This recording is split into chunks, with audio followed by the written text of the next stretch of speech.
Leviticus 25 presents the regulations concerning the Sabbatical Year and the Year of Jubilee. The chapter outlines the command to let the land rest every 7th year and to proclaim a year of Jubilee every 50th year.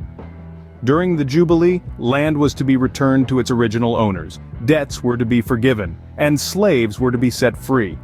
These practices were designed to prevent the accumulation of wealth, ensure social justice, and demonstrate God's ownership of the land. Rest and renewal. Just as the sabbatical year allowed the land to rest, we should prioritize times of rest and renewal in our lives, both physically and spiritually. Social justice. The year of Jubilee aimed at correcting social imbalances. Today we can work towards promoting social justice and addressing systemic inequalities.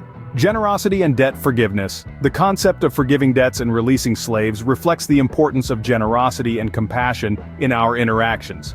Stewardship of resources. Leviticus 25 underscores the idea that all things belong to God. In our lives, we should steward resources responsibly and acknowledge God's ownership. Prioritizing people. The year of Jubilee prioritizes people over possessions. In our lives, we should value relationships and show care for one another. Releasing grudges. The Jubilee's emphasis on releasing slaves and debts can inspire us to release grudges and extend forgiveness to others.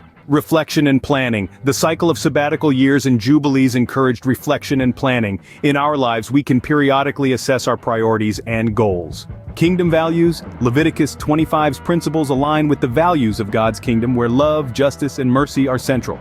In conclusion, Leviticus 25 teaches about rest, social justice, generosity, stewardship, prioritizing people, releasing grudges, reflection, and kingdom values. While we may not observe the same practices, these principles guide us in living lives that reflect God's character and promote justice, compassion, and a deeper connection with Him and one another.